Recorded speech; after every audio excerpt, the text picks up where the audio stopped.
നമസ്കാരം. ഷെക്കേന ബിഗ് ഡിബേറ്റിലേക്ക് സ്വാഗതം. ക്രൈസ്തവ സ്ഥാപനങ്ങൾക്ക് നേരെ സമരം നടത്തിയില്ലെങ്കിൽ, ചാനൽ ഫ്ലോറിലിരുന്നു കൊണ്ട് ക്രൈസ്തവ സ്ഥാപനങ്ങൾക്ക് നേരെ വാക്ശരങ്ങൾ എഴുതിവിട്ടില്ലെങ്കിൽ ഉറക്കം വരില്ല എന്ന രീതിയിലേക്കാണ് കേരളത്തിലെ ചില ആൾക്കാരുടെ പോക്ക്.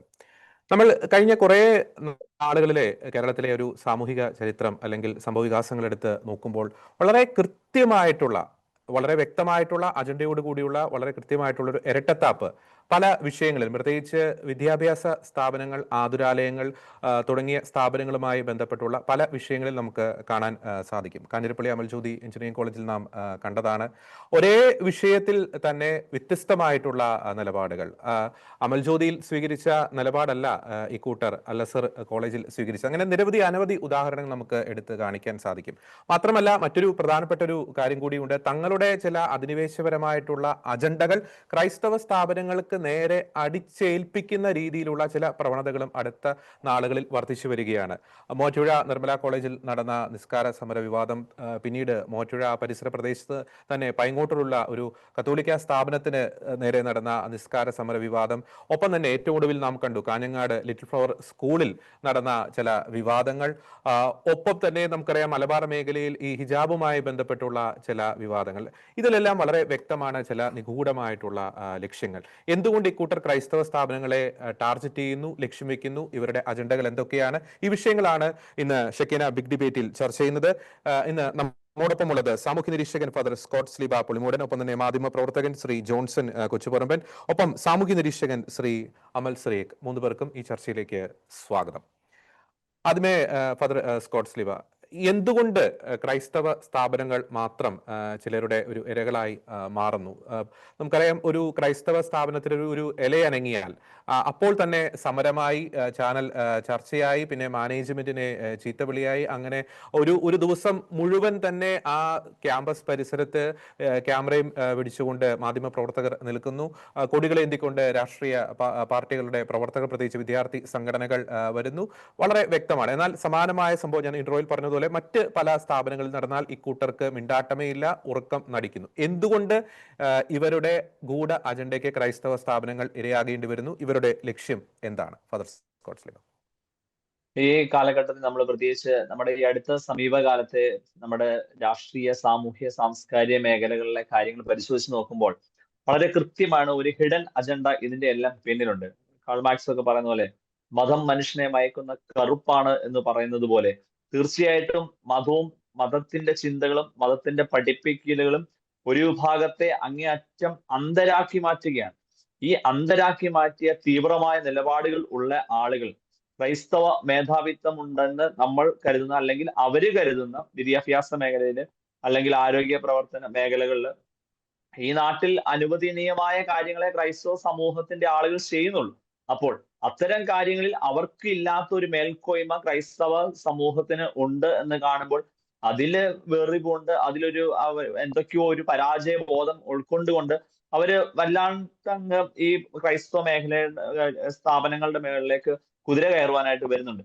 ഇത് കാണുമ്പോൾ നമ്മൾ ഒരു കാര്യം മനസ്സിലാക്കേണ്ടത്, ഈ പള്ളിയോട് ചേർന്ന് പള്ളിക്കൂടം പണിത് ഈ നാടിലെ സമസ്ത മേഖലയിലുള്ള ആളുകൾക്കും വിദ്യ പകർന്നു കൊടുത്ത കേരളത്തിലെ ക്രൈസ്തവരാണ്. ആരോഗ്യ മേഖലയിൽ നവോത്ഥാനകരമായ അല്ലെങ്കിൽ വിപ്ലവകരമായ മാറ്റം വരുത്തിയിട്ടുള്ള കേരളത്തിലെ ക്രൈസ്തവരാണ്. ഈ ഏത് മേഖല എടുത്തു നോക്കിയാലും ക്രൈസ്തവരുടെ നിർണായകമായ ഇടപെടലുകൾ ഉള്ളത് കൊണ്ട് തന്നെയാണ് ഇന്ന് കാണുന്ന ഈ കേരളത്തിന്റെ നവനിർമ്മിതിയിൽ അവർക്ക് വലിയ പ്രാധാന്യമുണ്ട്. അപ്പോൾ ആ പ്രാധാന്യത്തെ ചരിത്രത്തിന്റെ താളുകളിൽ നിന്ന് മാറ്റി നിർത്തുവാനും ഞങ്ങളാണ് എല്ലാം എന്ന് പറഞ്ഞുകൊണ്ട് മുന്നോട്ട് കടന്നു വന്നുകൊണ്ട് ചില തീവ്രമായ നിലപാടുകൾ കൊണ്ട് ഇപ്പോൾ നമ്മൾ ഈ അടുത്ത സമയത്ത് കണ്ടതാണ്, ഒരു സ്കൂളിന്റെ ID കാർഡിൽ ആ സ്കൂളുമായി പേരുമായി ബന്ധപ്പെട്ട ചിത്രങ്ങൾ വെക്കുന്നതിൽ ആർക്കാണ് ബുദ്ധിമുട്ട്? അവർക്ക് ആ സ്ഥാപനം ഏത് മാനേജ്മെന്റിന്റെ ആണെന്നുള്ളതും ആരാണ് അവിടെ പഠിപ്പിക്കുന്നുള്ളതും ആരാണ് ആ സ്ഥാപനം നടത്തുന്നത് അറിഞ്ഞുകൊണ്ട് തന്നെയല്ല അവരുടെ മക്കളെ അവിടേക്ക് ചേർന്നത്. അപ്പോൾ അവരുടെ മക്കളെ ചേർക്കുന്നത് വഴി ആ സ്ഥാപനത്തിലേക്ക് ഒരു കടന്നുകയറ്റത്തിന് വേണ്ടി അവർ ശ്രമിക്കുകയാണ്. ആ കടന്നുകയറ്റം ഇപ്പോൾ ഈ ഒരു രാജ്യത്തെ ഏത് ആളിനും ഏത് സ്ഥാപനം തുടങ്ങാൻ അവകാശമുണ്ട്. അദ്ദേഹം വിശ്വസിക്കുന്ന, അല്ലെങ്കിൽ ആ വ്യക്തി അല്ലെ ആ പ്രസ്ഥാനം വിശ്വസിക്കുന്ന, ആ പ്രസ്ഥാനം പിന്തുടരുന്ന ഒരു ആശയത്തിന്റെ പുറത്ത് നിലനിൽക്കാനുള്ള അവകാശമുണ്ട്. അപ്പോൾ ആ അവകാശം നിലനിൽക്കെ തന്നെ അത് പാടില്ല എന്ന് പറയുമ്പോൾ അത് തീവ്രമായ നിലപാടുകളുടെ പൊളിറ്റിക്കൽ ഇസ്ലാമിന്റെ പിൻബലത്തോടുകൂടെ തീവ്രമായ ഇസ്ലാമിക വൽക്കരണം തന്നെയാണ് ഈ കേരളത്തിന്റെ സമൂഹത്തിൽ അവർ ലക്ഷ്യം വെച്ചുകൊണ്ടിരിക്കുക. ഒരു ഉദാഹരണം പറഞ്ഞാൽ, ഹലാൽ ഫുഡ് എല്ലാവരും കഴിക്കണം എന്നുള്ള നിർബന്ധത്തോടുകൂടെ ഹോട്ടലുകളുടെ എല്ലാം മുമ്പിൽ ഹലാൽ സർട്ടിഫിക്കറ്റോടുകൂടെ അവർ ഭക്ഷണം വിളമ്പുമ്പോൾ അവർക്ക് അവരുടെ വിശ്വാസത്തെ പിന്തുടരാം. അപ്പോൾ സാധാരണക്കാരും അത് കഴിക്കണമെന്ന് പറയുമ്പോൾ അതിനകത്ത് ഉള്ള യുക്തി അങ്ങോട്ട് മനസ്സിലാവുന്നില്ല. അവര് ഭക്ഷണം കഴിച്ചോട്ടെ, അവര് അവരുടേതായ വിശ്വാസം അനുസരിച്ച് ഫോളോ ചെയ്തോട്ടെ. അപ്പോൾ ക്രിസ്ത്യാനികളുടെ പ്രസ്ഥാനങ്ങളുടെ മേല് കടന്നു വന്നുകൊണ്ട് അവർ അത്തരത്തിലുള്ള ഒരു കടന്നുകയറ്റം കൊണ്ട് ലക്ഷ്യമാക്കുക, ഞങ്ങൾ മാത്രം മതി എന്നുള്ള ഒരു പ്രതികരണം, അല്ലെങ്കിൽ അതാണ് അവർ ശ്രമിച്ചുകൊണ്ടിരിക്കുന്നത്. അപ്പോൾ വ്യത്യസ്തമായ നിലപാടുകൾ, വ്യത്യസ്തമായ സമീപനങ്ങൾ, വ്യത്യസ്തമായ സാഹചര്യങ്ങളിലും അവർ ഇത്തരം കാര്യങ്ങൾ പിന്തുടരുന്നു എന്ന് കാണുമ്പോൾ ക്രൈസ്തവ മേഖലകൾ ക്രൈസ്തവര് ഇന്ന് വളരെ വ്യക്തമായ മേൽക്കോയ്മ നേടിയിരിക്കുന്ന വിദ്യാഭ്യാസ സ്ഥാപനങ്ങൾ, ആശുപത്രികൾ, അല്ലെങ്കിൽ മറ്റ് സാമൂഹിക ഇടപെടലുകൾ നടത്തുന്ന സ്ഥാപനങ്ങളെ തകർക്കുക എന്നുള്ള ലക്ഷ്യം തന്നെയാണ്. മറ്റുള്ള പ്രസ്ഥാനങ്ങളുടെയോ അല്ലെങ്കിൽ അവരവരുടെ തന്നെയായ പ്രശ്നങ്ങളൊന്നും തന്നെ പർവ്വതീകരിക്കാതെ ചാനലുകളിലൂടെയും മറ്റ് നവമാധ്യമങ്ങളിലൂടെയും ഒക്കെ ഇത്തരം കാര്യങ്ങൾ മുന്നോട്ട് കൊണ്ടുവരുമ്പോൾ അവർ ലക്ഷ്യം വെക്കുക ക്രൈസ്തവ സമൂഹത്തെ തകർക്കുക എന്നുള്ളതാണ്. ആ ക്രൈസ്തവ സമൂഹത്തെ തകർക്കാനുള്ള ശ്രമത്തെ ഈ നാട്ടിലെ സാധാരണക്കാരായിട്ടുള്ള ആളുകൾ കാണുന്നില്ല എന്നുള്ളത് ഒരു ഒരു ഒരു ഒരു വളരെ സങ്കടകരമായിട്ടുള്ള ഒരു കാര്യമാണ്. ഇതേ മതവിശ്വാസ ക്രൈസ്തവ സമൂഹം തന്നെ തങ്ങൾക്ക് നേരെ ഉണ്ടാകുന്ന ഇത്തരം കാര്യങ്ങൾ സംഘടിതമാണെന്നും അത് ബോധപൂർവമാണെന്നും അതിനെ ചെറുത്തു തോൽപ്പിക്കണമെന്ന് പറയുന്നവര് മതവർഗീയവാദികളും പറയുന്നവര് മതേതരത്തിനെതിരായും എന്ന് ചിത്രീകരിക്കുന്ന വിധത്തിലേക്ക് ക്രിസ്ത്യാനികളുടെ പോലും പൊതുബോധം നഷ്ടപ്പെട്ടു പോകുന്ന വിധത്തിൽ ഇവിടുത്തെ പത്രമാധ്യമങ്ങളും ചാനൽ മാധ്യമങ്ങളും ഇടപെടുന്നുണ്ട് എന്നുള്ള സത്യമാണ്. ഇവർ ലക്ഷ്യം വെക്കുക ക്രൈസ്തവ സമൂഹത്തെ തകർക്കുക എന്നുള്ളതാണ്. പലവിധമായിട്ടുള്ള പ്രശ്നങ്ങൾ ഈ അടുത്ത ദിവസം നമ്മൾ കണ്ടല്ലോ, പല ജിഹാദുകളുടെ ഭാഗമായിട്ടുള്ള കാര്യങ്ങൾ നമ്മൾ കണ്ടുകൊണ്ടിരിക്കുകയാണ്. ഇതൊക്കെ പറയുമ്പോൾ പറയുന്നവരൊക്കെ വർഗീയവാദികളും മതേതര കേരളത്തിന്റെ മതേതരത്വത്തിന്റെ മുഖം നഷ്ടപ്പെടുത്തി കളയുന്നവരാണ് എന്നുള്ള രീതിയിലേക്ക് പൊതുബോധത്തെ സൃഷ്ടിച്ചെടുക്കാൻ അവർക്ക് സാധിക്കും. ഒരു കോളേജ് നമ്മൾ പലപ്പോഴും കേട്ടിട്ടുണ്ടല്ലോ, നമ്മുടെ നാട്ടിലൊക്കെ ഒരു പൊതുവിദ്യാഭ്യാസ സ്ഥാപനങ്ങൾ വരുമ്പോൾ അത്രമാത്രം ഉന്നമനത്തിലേക്ക് ആ സമൂഹത്തെ പടുത്തുയർത്താനായിട്ട് സാധിക്കുകയാണ്.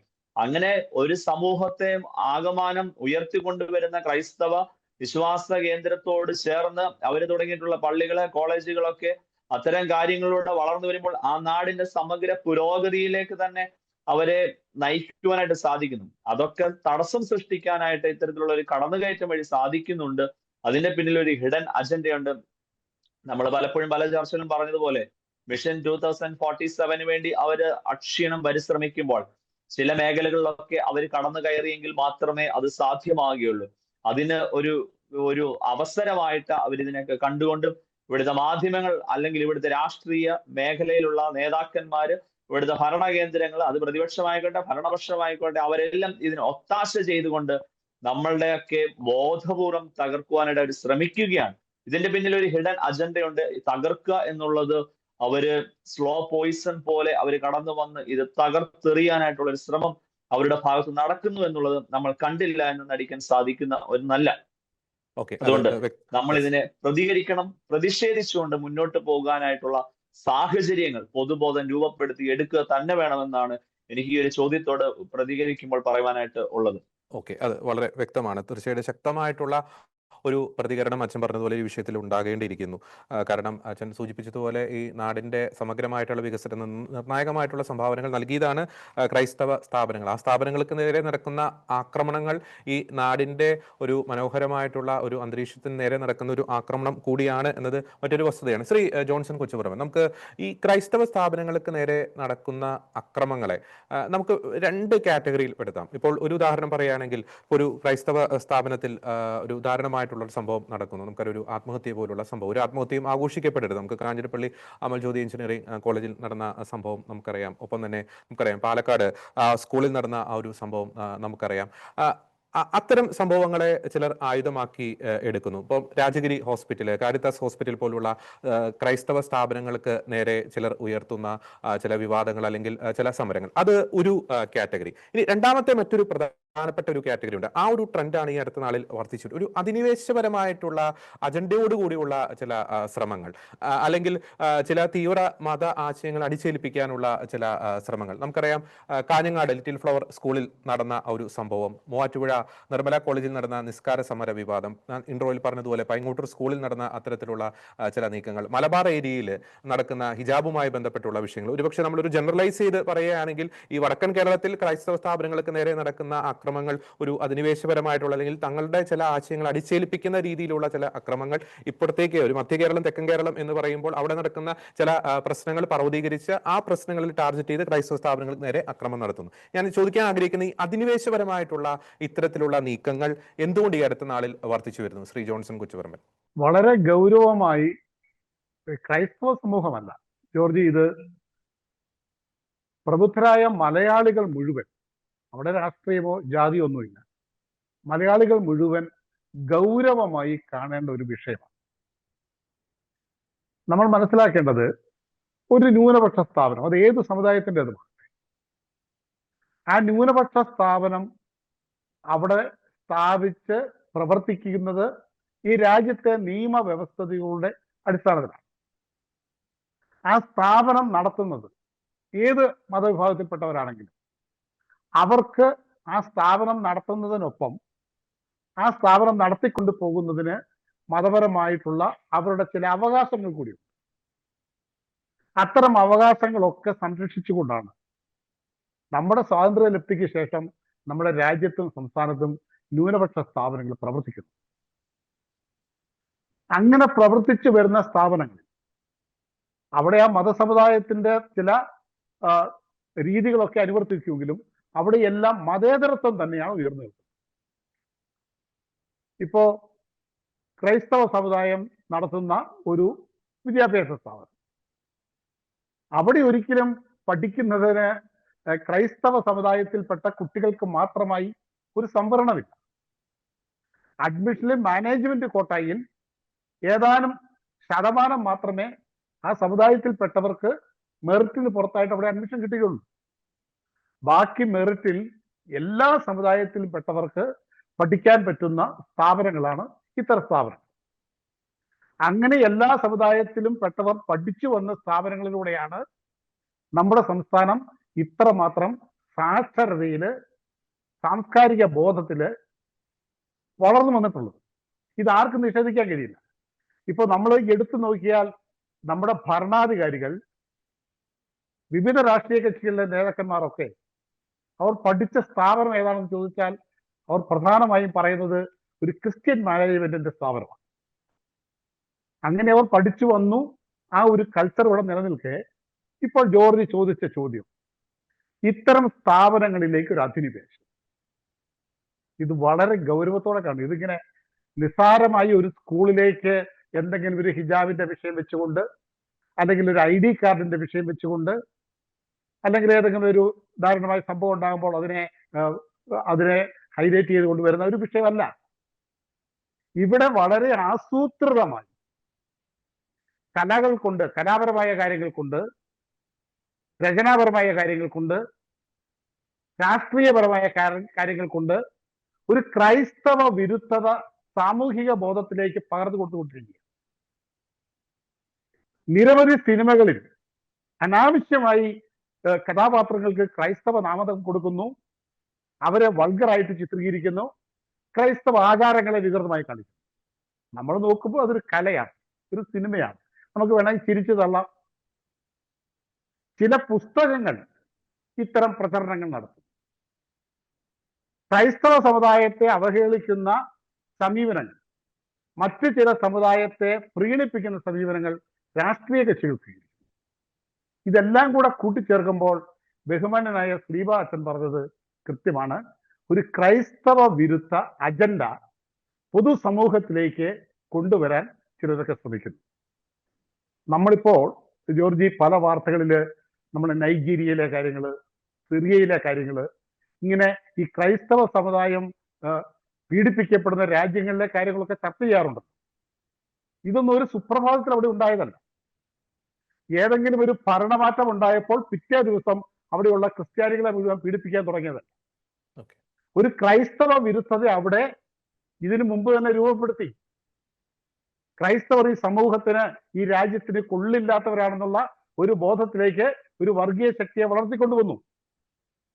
അതിന്റെ ആരംഭം ഇവിടെ തുടങ്ങിക്കഴിഞ്ഞു. നമ്മുടെ രാജ്യത്ത് ഏറ്റവും നല്ല രീതിയിൽ ക്രൈസ്തവ സ്ഥാപനങ്ങൾ നടത്തിക്കൊണ്ടുപോകുന്ന ഒരു സംസ്ഥാനമാണ് കേരളം. ആ കേരളത്തിലെ ഇത്തരം സ്ഥാപനങ്ങളെ തകർക്കുവാൻ അവിടെ ചില മതങ്ങളുടെ താല്പര്യങ്ങൾ അധിനിവേശപ്പെടുത്തിലൂടെ അതിലേക്ക് കടത്തുവാൻ അവരുടെ പ്രാർത്ഥനാ സ്വാതന്ത്ര്യം പറയുന്നു, അവരുടെ വസ്ത്ര സ്വാതന്ത്ര്യം പറയുന്നു. ഇത്തരം കാര്യങ്ങൾ പറഞ്ഞുകൊണ്ട് അവിടെ കടന്നു കയറാൻ ശ്രമിക്കുന്ന ഈ കാര്യങ്ങൾ അത്ര നിസ്സാരമായി കാണരുത്. പ്രതികരിക്കേണ്ട സമയം കഴിഞ്ഞിരിക്കുന്നു. എനിക്ക് ഈ കാര്യത്തിൽ ഒരു കുറ്റപ്പെടുത്തിക്കൊണ്ട് ഞാൻ നിർത്തുകയാണ്. അതായത് ഇതിൽ ഒന്നാമത്തെ ഒരു കാര്യം, ഇതിന്റെ പ്രതിസ്ഥാനത്ത് നിൽക്കുന്നത് ക്രൈസ്തവ സമുദായത്തിലെ രാഷ്ട്രീയ നേതൃത്വങ്ങളും പൊതുപ്രവർത്തകരും യുവാക്കളും ഒക്കെ തന്നെയാണ്. ഇവർക്കെല്ലാം കുറച്ച് മതേതരത്വം കൂടിപ്പോയി. സ്വന്തം സമുദായത്തിന്റെ നെഞ്ചത്തിനിട്ട് ചവിട്ടിയാലും മതേതരത്വം പറയുന്നിടത്തോളം അധപതിച്ചു പോയിരിക്കുന്നു. അതിൽ നിന്ന് മാറി പ്രതികരിക്കാൻ തയ്യാറായില്ല എങ്കിൽ ഇവിടെ ഒരു സിറിയയാകുവാൻ വലിയ താമസം ഉണ്ടാവില്ല ജോർജ്. അതിന്റെ തെളിവുകളാണ് ഇപ്പോൾ കണ്ടുകൊണ്ടിരിക്കുന്നത്. യെസ്, വ്യക്തമാണ്. ഞാൻ അമലിലേക്ക് വരികയാണ്. അപ്പോൾ ശ്രീ ജോൺസൺ കൊച്ചുപറമ്പൻ പറഞ്ഞതുപോലെ ഇതൊരു സുപ്രഭാതത്തിൽ സംഭവിച്ചൊരു കാര്യമല്ല. നമുക്കറിയാം, കോവിഡിന് മുമ്പ് 2020 ആ ഒരു കാലം, 2015 ശേഷം ഒക്കെ നടന്ന ചില സംഭവങ്ങൾ നമുക്കറിയാം. നമ്മൾ പലപ്പോഴും പല ചർച്ചകളിലും പലരും ചൂണ്ടിക്കാണിക്കാറുള്ള ഒരു കാര്യമാണ് ക്രൈസ്തവ സമുദായത്തിന്റെ ഒരു കെട്ടുറപ്പ് തകർക്കാൻ ഇവർ ആദ്യം ടാർഗറ്റ് ചെയ്യുന്നത് നേതൃത്വത്തെയാണ്, അതായത് ആത്മായ നേതൃത്വം, ഇപ്പോൾ വൈദികര്, സന്യസ്തര്. ഈ ആക്രമണങ്ങളുടെ എല്ലാം ഒരു ഒരു പോയിന്റ് അല്ലെങ്കിൽ സ്റ്റാർട്ടിംഗ് പോയിന്റ് എന്ന് പറയുന്നത് നമുക്കറിയാം, ബിഷപ്പ് ഫ്രാങ്കോയുടെ ആ ഒരു കേസുമായി ബന്ധപ്പെട്ടുള്ള കാര്യങ്ങൾ, വഞ്ചി സ്ക്വയറിൽ നടന്ന സമരം, അതിൽ ഇൻവോൾവ് ചെയ്ത ഗ്രൂപ്പുകൾ ഒക്കെ നമുക്കറിയാം. പിന്നീട് അതിനുശേഷം നമുക്കറിയാം, പിന്നീട് അവർ സന്യസ്തരിലേക്ക് കടക്കുന്നു. സന്യാസ മഠങ്ങളിൽ സന്യസ്തര് വളരെയധികം അടിച്ചമർത്തലുകൾ നേരിടുന്നു എന്നൊക്കെ ആരോപിച്ചുകൊണ്ട് സേവ് നൺ എന്നൊക്കെ പറഞ്ഞ വലിയ രീതിയിലുള്ള ചില ക്യാമ്പയിനുകളൊക്കെ നടന്നതായിട്ട് നമുക്ക് അറിയാം. പിന്നീട് കോവിഡിന് ശേഷം ഇത്തരത്തിൽ ക്രൈസ്തവ സ്ഥാപനങ്ങളെ ടാർഗറ്റ് ചെയ്തുകൊണ്ട് ഇങ്ങനെ ആക്രമണം നടത്തുന്നു. മുൻപൊക്കെ പല ഇൻസിഡന്റിലും ഇതിൽ പ്രതികളായിട്ട് നിൽക്കുന്ന ചില തീവ്ര സംഘടനകളാണെങ്കിൽ നമുക്ക് ഏറ്റവും ഒടുവിൽ ഇപ്പോൾ കാഞ്ഞങ്ങാട് നടന്ന ആ ഒരു സംഭവത്തിലൊക്കെ അതില് സ്ഥാപനത്തിന് നേരെ എരച്ചു കയറിയത് അല്ലെങ്കിൽ ആ ഒരു വിവാദ വിഷയമുണ്ടാക്കിയത് യൂത്ത് ലീഗ് പ്രവർത്തകരൊക്കെയാണ്. അപ്പോൾ വളരെ കാൽക്കുലേറ്റഡ് ആയിട്ടുള്ള ചില നീക്കങ്ങൾ വളരെ വർഷങ്ങളായി നമ്മുടെ ക്രൈസ്തവ സ്ഥാപനങ്ങൾക്ക് നേരെ, സമുദായ നേതൃത്വത്തിന് നേരെ, വൈദികർക്ക് നേരെ ഒക്കെ നടക്കുന്നുണ്ട് എന്നതിന്റെ വളരെ വ്യക്തമായിട്ടുള്ള സൂചനകളല്ലേ നമ്മൾ കഴിഞ്ഞ കുറെ വർഷങ്ങൾ പിന്നിലേക്ക് പോകുമ്പോൾ നമുക്ക് മനസ്സിലാക്കാൻ സാധിക്കുന്നത്? അമൽ ശ്രീ. തീർച്ചയായിട്ടും ഇപ്പൊ അങ്ങ് പറഞ്ഞ പോലെ തന്നെ ശരിയാണ്. കാലങ്ങളായിട്ടുള്ള ഒരു അജണ്ട ക്രിയേറ്റ് ചെയ്യുക, അതിനനുസരിച്ച് പ്രവർത്തിക്കുക, അതിനനുസരിച്ച് ഒരു പൊതുബോധ സൃഷ്ടി ഉണ്ടാക്കുക, അതിന്റെ ഫലമായിട്ട് പൊതുജനങ്ങൾക്കിടയിൽ പോലും ഭിന്നാഭിപ്രായങ്ങൾ ഉണ്ടാക്കുകയും എന്താ പറഞ്ഞ ഒരു പ്രശ്നം ഉണ്ടാക്കി അതിൻ്റെ അകത്ത് തങ്ങളാണ് ഇര, തങ്ങൾക്കാണ് നീതി വേണ്ടത് എന്ന് പറഞ്ഞുകൊണ്ട് ക്രൈസ്തവ സ്ഥാപനങ്ങൾക്കെതിരെയും അല്ലെങ്കിൽ ക്രൈസ്തവ നേതൃത്വങ്ങൾക്കെതിരെയും ഒക്കെ സംസാരിക്കുന്ന അല്ലെങ്കിൽ പ്രവർത്തിക്കുന്ന തരത്തിലേക്ക് ഇവിടെ ഒരു സമൂഹം മാറുന്നു, അല്ലെങ്കിൽ അതിന് കൂട്ടുപിടിക്കുന്ന മാധ്യമങ്ങളും അതിനോടൊപ്പം നിൽക്കുന്നു എന്നുള്ളതാണ്.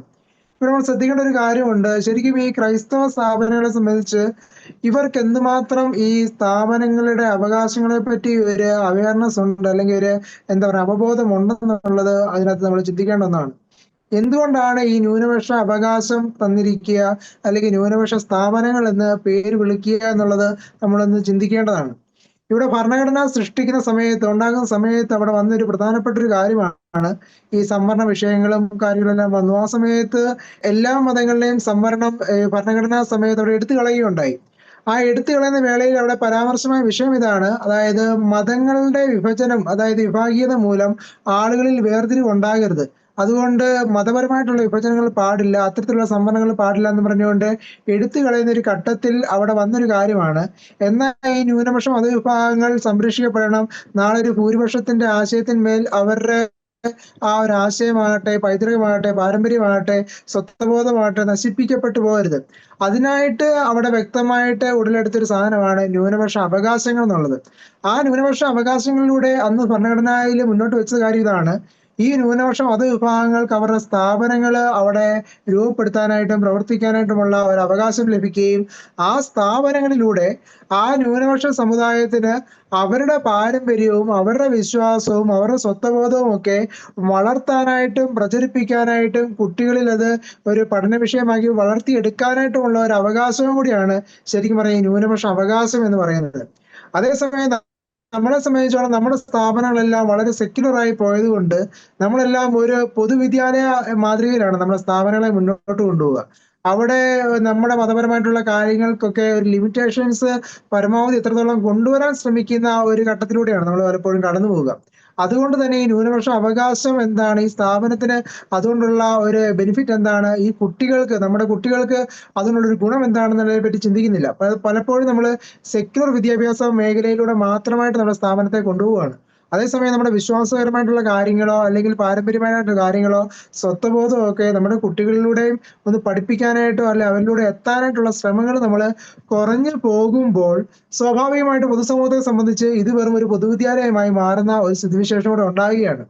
ആ സ്ഥിതിവിശേഷത്തെ ഉപയോഗപ്പെടുത്തിക്കൊണ്ടാണ് ചില തൽപര കക്ഷികള് ഇവിടെ ഇന്ന കാര്യങ്ങൾ കാണുന്നു, ഒരു പൊതുവിദ്യാലയത്തിൽ ഇത് പാടില്ല എന്നും പറഞ്ഞുകൊണ്ട് അതിനെതിരെ എന്താണ് പ്രവർത്തിക്കാനായിട്ടും പ്രകടനങ്ങൾ നടത്താനായിട്ടും പ്രതിഷേധിക്കാനായിട്ടും കരാവോ ചെയ്യാനായിട്ടൊക്കെയുള്ള ശ്രമങ്ങൾ ഇവിടെ നടത്തുക.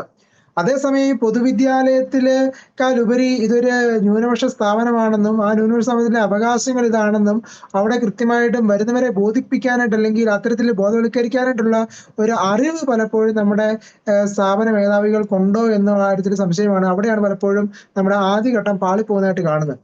മാത്രവുമല്ല, ഈ കാര്യങ്ങളൊക്കെ അറിയാവുന്ന മാധ്യമ പ്രവർത്തകരോ അല്ലെങ്കിൽ മാധ്യമ സ്ഥാപനങ്ങളോ പോലും ഇതിനെ മറ്റൊരു തലത്തിൽ നമ്മളെ ഒന്ന് വർഗീയവൽക്കരിക്കാനുള്ള ശ്രമങ്ങൾ നടത്തുന്നതായിട്ട് നമുക്ക് കാണാനായിട്ട് സാധിക്കും. മാത്രവുമല്ല, ഒരു രാഷ്ട്രീയ പാർട്ടിയുടെ തന്നെ സംഘടനകള് ഇത്തരത്തിലുള്ള കാര്യങ്ങൾക്ക് ക്രൈസ്തവ സ്ഥാപനങ്ങളെ അവിടെ പ്രതിക്കൂട്ടിലാക്കുന്ന രീതിയിലേക്ക് പ്രകടനങ്ങൾ നടത്തുന്നത് ശരിക്കും പറഞ്ഞു കഴിഞ്ഞാൽ അവരുടെ രാഷ്ട്രീയ ബോധം എത്രമാത്രമാണ് അല്ലെങ്കിൽ അവരുടെ രാഷ്ട്രീയ ചായ്വ് എത്രമാത്രമാണെന്ന് തുറന്നു കാണിക്കുന്നതാണ്. തീർച്ചയായിട്ടും ഇവിടുത്തെ പൊതുസമൂഹം അത് ശ്രദ്ധിക്കേണ്ടതായിട്ടുണ്ട്. കാരണം എന്ന് പറഞ്ഞു കഴിഞ്ഞാൽ ഏതൊരു തെരഞ്ഞെടുപ്പ് വന്നാലും അവിടെ UDF, LDF, BJP അല്ലെങ്കിൽ NDA എന്ന കക്ഷികൾ അവിടെ നിലയിൽ വരികയാണ്. ഈ വരുന്ന സമയത്ത് UDF വേണ്ടി അവിടെ വോട്ട് ചെയ്യുന്നത് ഒരു മുസ്ലിം ലീഗിന് വേണ്ടിയാണ് അല്ലെങ്കിൽ കോൺഗ്രസിന് വേണ്ടിയാണ് അല്ലെങ്കിൽ ഈ UDF മറ്റ് ഘടകകക്ഷികൾ എന്നതിനേക്കാൾ ഒരു UDF വേണ്ടി വോട്ട് ചെയ്യുന്നു എന്ന രീതിയിലേക്കാണ് പലപ്പോഴും ആൾക്കാർ വോട്ട് ചെയ്യുക. അല്ലെങ്കിൽ അവിടെ NDAക്ക് ആകട്ടെ LDF ഇത് തന്നെയാണ്. ഈ കാലഘട്ടങ്ങളിൽ അല്ലെങ്കിൽ ഈ ഒരു കാര്യം വെച്ചോണ്ട് തന്നെ നമ്മൾ ഈ കാലഘട്ടത്തിൽ നോക്കുവാണെങ്കിൽ അവിടെ മുസ്ലിം ലീഗിന് വേണ്ടി വോട്ട് ചെയ്യുന്ന ധാരാളം ക്രിസ്ത്യാനികളെ ഈ UDF അനുഭാവികളായിട്ട് ക്രിസ്ത്യാനികൾ കാണാൻ സാധിക്കും. അപ്പൊ അത്തരത്തിലുള്ള തലത്തിലെ ഈ മുസ്ലിം യൂത്ത് ലീഗ് ഒക്കെ ഇത്തരത്തിലുള്ള ശ്രമങ്ങൾ നടത്തുന്നത് ശരിക്കും പറഞ്ഞാൽ എത്രമാത്രം ഒരു മതേതര അല്ലെങ്കിൽ ജനാധിപത്യ ബോധത്തിന് അത് ഉതകുന്നതാണോ എന്നുള്ളത് സംശയമാണ്. കാരണം ഇപ്പൊ ഒരു എക്സാമ്പിൾ നമ്മൾ പറയുകയാണെങ്കിൽ ഇപ്പൊ മറ്റൊരു ന്യൂനപക്ഷ സമുദായമാകട്ടെ മുസ്ലിം സമുദായമാകട്ടെ ആ സമുദായത്തിന്റെ സ്ഥാപനങ്ങൾ ഇപ്പൊ മർക്കസ് നോളജ് സിറ്റിക്കൊക്കെ കീഴിലായിട്ട് ധാരാളം സ്ഥാപനങ്ങൾ ഇപ്പം അവിടെ വരുന്നുണ്ട്. ആ സ്ഥാപനങ്ങളിലെയൊക്കെ പ്രവർത്തനം എങ്ങനെയാണെന്ന് നമ്മളിന്ന് കാണേണ്ടതാണ്.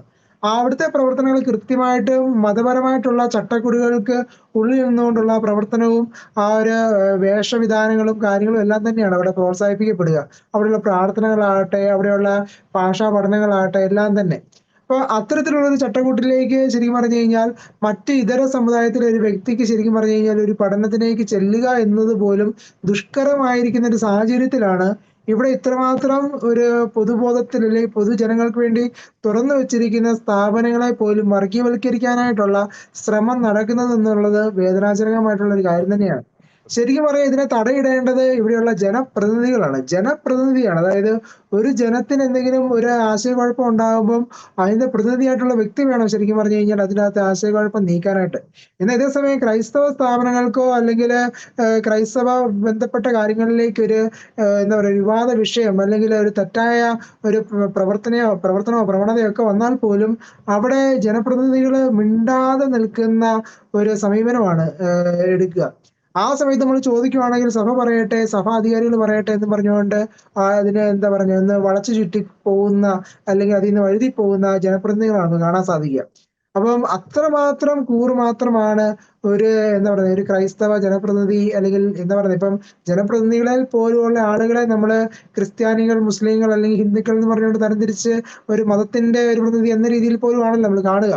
ആ രീതിയിൽ ക്രൈസ്തവ സഭയ്ക്ക് അല്ലെങ്കിൽ സമൂഹത്തിന് ഒരു ജനപ്രതിനിധിയെ പോലും കിട്ടാനില്ല എന്നുള്ള ഒരു കാര്യമാണ് നമ്മളിവിടെ കാണുക. അതേസമയം ഇവരെല്ലാം ക്രിസ്ത്യൻ ലെവലിലാണ് അറിയപ്പെടുക. പക്ഷെ ക്രിസ്ത്യാനിയുടെ വിഷയത്തിൽ ആരും തന്നെ ഇടപെടുന്നതായിട്ട് നമുക്ക് കാണാൻ സാധിക്കുന്നുമില്ല. അപ്പൊ അത്രമാത്രം രാഷ്ട്രീയ അരാജകത്വത്തിലാണ് ശരിക്കും പറഞ്ഞാൽ ക്രൈസ്തവ സമൂഹം ഇന്ന് മുന്നോട്ട് പോവുക. ആ ഒരു നിലനിൽക്കെയാണ് നമ്മുടെ ഈ മാധ്യമങ്ങൾ പോലും ഇത്രത്തോളം ക്രൈസ്തവ സമൂഹത്തിനെതിരായിട്ടുള്ള ഈ അജണ്ടകളിലൂടെ അതിനെ കടത്തിവിടുക. ഇപ്പം തീർച്ചയായിട്ടും നമുക്കറിയാം ചില മാധ്യമങ്ങളിലൊക്കെ ഈ എന്താ പറയുക ഇന്റർവ്യൂവും കാര്യങ്ങളൊക്കെ വരുന്ന സമയത്ത് തന്നെ അവരും വ്യക്തമാക്കുന്ന ഒരു കാര്യം ഇതാണ്, അവർക്ക് ഫണ്ട് വേണം, ഫണ്ട് കിട്ടിയെങ്കിൽ മാത്രമേ ഉള്ളൂ അവരുടെ സ്ഥാപനം മുന്നോട്ട് പോകത്തുള്ളൂ. അപ്പൊ അങ്ങനെ സ്ഥാപനം മുന്നോട്ട് പോകുന്നതിന്റെ സമയത്ത് നേരും നെറിയും അല്ലെങ്കിൽ സത്യം എന്താണെന്ന് പോലും മറച്ചു വെക്കാനായിട്ടോ അല്ലെങ്കിൽ ചില വിഭാഗത്തിലേക്ക് ഒരു അജണ്ട വെച്ചുകൊണ്ട് പ്രവർത്തിക്കാനായിട്ടോ പോലും തയ്യാറാകുന്ന ഒരു മാധ്യമ സംവിധാനമാണ് ഇന്നിപ്പം കേരളത്തിലുള്ളത്. അതുകൊണ്ട് തന്നെയാണ് നമുക്കറിയാം ഈ അടുത്ത കാലത്ത് വന്ന പല വിഷയങ്ങളിൽ പോലും ഈ ക്രൈസ്തവ വിഷയങ്ങളിൽ എടുക്കുന്ന ഒരു താല്പര്യമല്ല മറ്റു പല വിഷയങ്ങളും ഉണ്ടാകുമ്പോൾ ഈ മാധ്യമങ്ങൾ കാണിക്കുക. അപ്പൊ അത് തീർച്ചയായിട്ടും നമ്മുടെ സാധാരണ ജനങ്ങള് ഇതിന് സത്യങ്ങൾ മനസ്സിലാക്കണം എന്നുള്ളതാണ്. മാധ്യമങ്ങൾ തരുന്ന പൊതുബോധം സൃഷ്ടിക്കാൽ ഉപരി തന്നെ ഒന്ന് ചിന്തിക്കാനായിട്ട്, വരുന്ന വാർത്തയെ പറ്റി ഒന്ന് ചിന്തിച്ച് അതിനെപ്പറ്റി ഒന്ന് പ്രതികരിക്കാനായിട്ടോ അല്ലെങ്കിൽ സംസാരിക്കാനോ പോലും തയ്യാറാകേണ്ട ഒരു ഗതികേടിലേക്കാണ് പൊതുസമൂഹം ഇന്ന് വന്നിരിക്കുക. ഓക്കെ, വ്യക്തമാണ്. എനിക്ക് തോന്നുന്നു നമ്മുടെ ചർച്ചയുടെ രണ്ടാം ഘട്ടം ഈ ഒരു വിഷയവുമായി ബന്ധപ്പെട്ട അതിൻ്റെ മറ്റൊരു ആസ്പെക്ട് ചർച്ച ചെയ്യാമെന്ന് എനിക്ക് തോന്നുന്നു. ഫാദർ സ്കോട്ട് സ്ലിപ്പ്, നമുക്കറിയാം ഈ സമരം ചെയ്യുന്നവർ, അത് ക്രൈസ്തവ വിദ്യാഭ്യാസ സ്ഥാപനങ്ങൾക്കെതിരെ ആയിക്കോട്ടെ, ആതുരാലയങ്ങൾക്കെതിരെ ആയിക്കോട്ടെ, മറ്റേതെങ്കിലും സംവിധാനങ്ങൾക്കെതിരെ ആയിക്കോട്ടെ, അവർക്കൊരു ആവശ്യം വരുമ്പോൾ, അവരുടെ മക്കൾക്ക് ഒരു അഡ്മിഷന്റെ സംബന്ധമായിട്ടുള്ള ഒരു കാര്യം വന്നു കഴിയുമ്പോൾ അച്ഛന്മാരുടെ സ്കൂളിലേക്ക്, അച്ഛന്മാരുടെ കോളേജിലേക്ക് അല്ലെങ്കിൽ സിസ്റ്റേഴ്സിന്റെ സ്ഥാപനങ്ങളിലേക്ക് പോകണം, ഒരു അസുഖം വന്നു കഴിയുമ്പോൾ കത്തോലിക്ക ആതുരാലയത്തിലേക്ക് പോകുന്ന ഒരു പ്രവണത നമുക്ക് കൃത്യമായിട്ട് അറിയാം. ഞാൻ ചോദിക്കാൻ ഉദ്ദേശിക്കുന്ന മറ്റൊരു പോയിന്റ് ഇതാണ്. നമുക്കറിയാം കാലങ്ങൾക്ക് മുമ്പ് ഒരു പ്രദേശത്ത് ഒരു കത്തോലിക്ക വിദ്യാഭ്യാസ സ്ഥാപനം അല്ലെങ്കിൽ ക്രൈസ്തവ വിദ്യാഭ്യാസ സ്ഥാപനം ഉണ്ടെങ്കിൽ അത് എല്ലാവരെയും സംബന്ധിച്ചിടത്തോളം ആ നാടിന്റെ സ്ഥാപനം എന്ന രീതിയിലുള്ള ഒരു കൺസെപ്റ്റ് ഉണ്ടായിരുന്നു. എന്നാൽ കാലങ്ങൾക്കിപ്പുറം കേരളത്തിലെ സാമൂഹ്യ സാഹചര്യം മാറി, ജനസംഖ്യാപരമായിട്ടുള്ള സാഹചര്യം മാറി, പല രീതിയിലും പല മാറ്റങ്ങൾക്കും കേരള സമൂഹം വിധേയമായിക്കൊണ്ടിരിക്കുന്ന ഈ ഒരു സാഹചര്യത്തിൽ ഈ സമൂഹത്തെ ഉദ്ധരിക്കുവാൻ വേണ്ടിയിട്ട്, സമൂഹത്തിന് വിദ്യ പകർന്നു കൊടുക്കാൻ വേണ്ടിയിട്ട്, സമൂഹത്തിന്റെ നന്മയ്ക്ക് വേണ്ടിയിട്ട് ക്രൈസ്തവ സ്ഥാപനങ്ങൾ അത് റൺ ചെയ്യുന്നവർ അല്ലെങ്കിൽ അത് നടത്തിക്കൊണ്ട് പോകുന്നവർ ജാഗ്രത പുലർത്തേണ്ട മേഖലകൾ എന്തൊക്കെയാണ്? കാരണം ഈ കഴുകൻ കണ്ണുകളുമായിട്ട് ഈ സ്ഥാപനങ്ങൾക്ക് ഒരു പണി കൊടുക്കുക എന്ന ലക്ഷ്യത്തോടെ ഈ കഴുകൻ കണ്ണുകളുടെ എണ്ണം കൂടിക്കൊണ്ടിരിക്കുന്ന ഒരു പശ്ചാത്തലത്തിൽ ഫാദർ സ്കോട്ട് സ്ലിപ്പ്. തീർച്ചയായിട്ടും നമ്മൾ നിതാന്ത ജാഗ്രത പുലർത്തേണ്ട ഒരു കാലഘട്ടത്തിലൂടെയാണ് കടന്നു പോകുന്നത്. എനിക്ക് മുമ്പ് ഈ പ്രിയപ്പെട്ട രണ്ടുപേരും സംസാരിച്ചപ്പോൾ അതിനെക്കുറിച്ച് ചെറുതായിട്ടൊന്ന് പറഞ്ഞു വെച്ചു. ഞാനൊരു കാര്യം പറയാനായിട്ട് ആഗ്രഹിക്കുക. ഇപ്പോൾ saint Mary's English medium school എന്ന് പറഞ്ഞ് നമ്മുടെ മാനേജ്മെന്റോ അല്ലെങ്കിൽ ക്രൈസ്തവനായിട്ടുള്ള ഒരാൾ സെന്റ് മേരീസ് എന്ന നാമത്തിൽ ഒരു സ്കൂൾ തുടങ്ങുമ്പോൾ അത് വ്യക്തമാണ്, അതൊരു ക്രിസ്ത്യാനിയുടെയോ അല്ലെങ്കിൽ ഒരു ക്രിസ്തീയ സമൂഹത്തിന്റെ സ്കൂളാണ്. അവിടെ നമ്മൾ തീർച്ചയായിട്ടും മതത്തെ പ്രോത്സാഹിപ്പിക്കുന്ന വിധത്തിലുള്ള സംസാരങ്ങളോ പഠിപ്പിക്കലുകളോ അല്ല നമ്മൾ ചെയ്തുകൊണ്ടിരിക്കുക. അതേസമയം മറ്റൊരു സമുദായം, മറ്റൊരു സമൂഹം അവരുടെ പേരുകളോടുകൂടെ തുടങ്ങുന്ന സ്ഥാപനങ്ങളിൽ അമലൊക്കെ സൂചിപ്പിച്ചതുപോലെ അവർക്കൊരു വേഷവിധാനമുണ്ട്, അവർക്ക് ചില പ്രാർത്ഥനകളുണ്ട്, അവർക്ക് ചില രീതികളുണ്ട്. അത് അപ്പുറത്തേക്ക് അവർക്കൊരു മതേതരത്വ മുഖമല്ല. നമുക്ക് അമിതമായ മതേതരത്വ മുഖത്തെ കുറിച്ച് സാറ് സൂചിപ്പിച്ചു കഴിഞ്ഞു. അമിതമായ മതേതരവാദികളായിട്ട് നമ്മൾ മാറിയപ്പോൾ തന്നെ നമ്മളെല്ലാവരോടും സമരസപ്പെടുവാൻ തുടങ്ങി. ഇനി ഈ കാലഘട്ടത്തിൽ നമ്മൾ ഒരു സ്ഥാപനം നടത്തുമ്പോൾ മതേതര മൂല്യങ്ങൾ തീർച്ചയായിട്ടും ഉണ്ടാകണം. ഈ നാടിന്റെ സമഗ്ര വികസനത്തിന് അത് വിദ്യ പറഞ്ഞു കൊടുത്താണെങ്കിൽ വിദ്യ പറഞ്ഞു കൊടുത്ത്, അല്ല മറ്റ് സംരക്ഷണം കൊടുക്കേണ്ട മേഖലകളിൽ സംരക്ഷണം കൊടുത്തുകൊണ്ടാണെങ്കിൽ ഈ നാടിനെ ഉദ്ധരിക്കുന്ന വിധത്തിൽ നമ്മൾ മുന്നോട്ട് പോകണം എന്ന് കരുതി നമ്മൾ സമരസപ്പെട്ട് പോകുന്ന വിധത്തിലേക്ക് നമ്മുടേതായ വിശ്വാസ സംഹിതകളിലോ അല്ലെങ്കിൽ നമ്മുടെ പാരമ്പര്യങ്ങളിലോ നമ്മൾ ഇന്നലകളിൽ പുലർത്തിക്കൊണ്ടുവന്ന ജീവിതചര്യയോട് സമരസപ്പെട്ട് പോവുകയാണെങ്കിൽ ഓർത്തിരിക്കുക, നാളുകളിൽ ഈ സ്ഥാപനങ്ങൾ നമുക്ക് നഷ്ടമാകും. ഒരു സമൂഹത്തിന് പ്രാർത്ഥിക്കുവാനായിട്ട് അവസരം ചോദിക്കുമ്പോൾ നമുക്കറിയാം നമ്മുടെയൊക്കെ സ്കൂളുകളില് KCSL എന്ന് പറഞ്ഞൊരു സംഘടനയുണ്ട്. അതിന്റെ പ്രവർത്തനങ്ങൾ എത്രമാത്രം ഉണ്ട്? നമുക്കന്ന് പ്രവർത്തനങ്ങളുടെ നാമമാത്രമായിട്ട് പോവുകയാണ്. കേരളത്തിലെ 32 രൂപതകളിലും നേതൃത്വം കൊടുക്കുന്ന സ്കൂളുകളിലെ KCSL, Kerala Catholic students league എന്ന് പറഞ്ഞുകൊണ്ട് വിദ്യാർത്ഥി പ്രസ്ഥാനത്തെ നമ്മൾ എത്രമാത്രം പ്രവർത്തിക്കുന്നുണ്ട്. അത് വർഷത്തിൽ 1-2 കൂടി ഒരു റിപ്പോർട്ട് അവതരിപ്പിച്ചിട്ട് പോയി. അതിനപ്പുറത്തേക്ക് എന്തുണ്ട്? ഞാനൊക്കെ സ്കൂളിൽ പഠിക്കുമ്പോൾ KCSL എന്ന് പറഞ്ഞ സംഘടനയ്ക്ക് ഭാഗമായിരുന്ന അവസരത്തിൽ നമ്മുടെ എല്ലാ ക്ലാസ്സുകൾക്കും മോറൽ സയൻസ് എന്ന് പറഞ്ഞൊരു ഭാഗം നമ്മുടെയൊക്കെ സ്കൂളുകളിൽ പഠിപ്പിക്കുമായിരുന്നു. അവിടെയൊന്നും ഒരിക്കലും പറഞ്ഞിട്ടില്ല ഈശോ മാത്രമാണ് ദൈവം അല്ലെങ്കിൽ പരിശുദ്ധ ദൈവമാതാവ്. ഒരു നാടിന് ആവശ്യമുള്ള നന്മയുടെ മൂല്യങ്ങൾ പകർന്നു കൊടുക്കുവാനായിട്ട് എല്ലാ മതവിശ്വാസികളും ഉൾക്കൊള്ളുന്ന ഒരു സ്ഥാപനത്തിൽ ഒരേ ബെഞ്ചിലിരുന്ന് ഹൈന്ദവനും മുസൽമാനും ക്രിസ്ത്യാനിയും പഠിക്കുന്ന ഒരു വിഷയമായിരുന്നു മോറൽ സയൻസ് എന്ന്.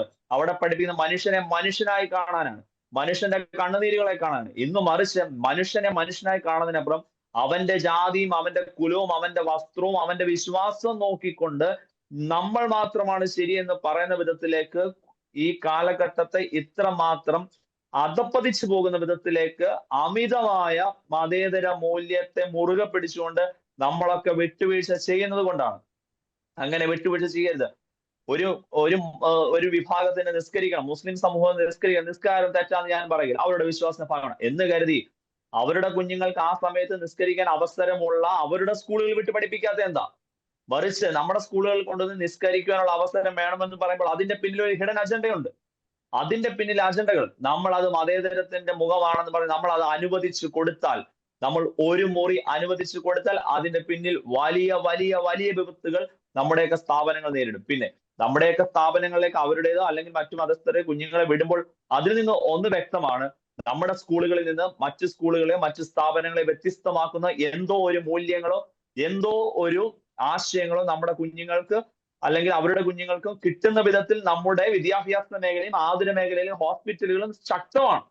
അതിന്റെ തെളിവാണ് അവർ നമ്മുടെയൊക്കെ സ്കൂളുകളിലേക്ക് നമ്മുടെ ഹോസ്പിറ്റലിലും കൊണ്ട്. പക്ഷേ നമ്മൾ എല്ലാ ആവശ്യങ്ങളുടെ മുൻപിൽ വിട്ടുവീഴ്ച ചെയ്തു കഴിഞ്ഞാൽ ഇത് മുമ്പ് പറഞ്ഞതുപോലെ അവരുടെ നേരെയോ അല്ലെങ്കിൽ ചില വിശ്വാസ സമൂഹത്തിന്റെ നേരെയോ വന്നു കഴിയുമ്പോൾ അവിടെ ഇടതെന്നോ വലതെന്നോ BJP എന്നോ ഒരു പക്ഷവും ഇല്ലാതെ അവരുടെ എല്ലാ ആളുകളും ഒരുമിച്ച് നിന്നുകൊണ്ട് അവരുടെ അവകാശത്തിലേക്ക് വരുമ്പോൾ, ഇപ്പൊ നമ്മൾ കാണുന്നുണ്ടല്ലോ, ഓണത്തിന്റെ അവധി വെട്ടിച്ചുരുക്കണം, ക്രിസ്മസിന്റെ അവധി വെട്ടിച്ചുരുക്കണം, രാവിലത്തെ ക്ലാസ്സിന്റെ സമയം മാറ്റണം.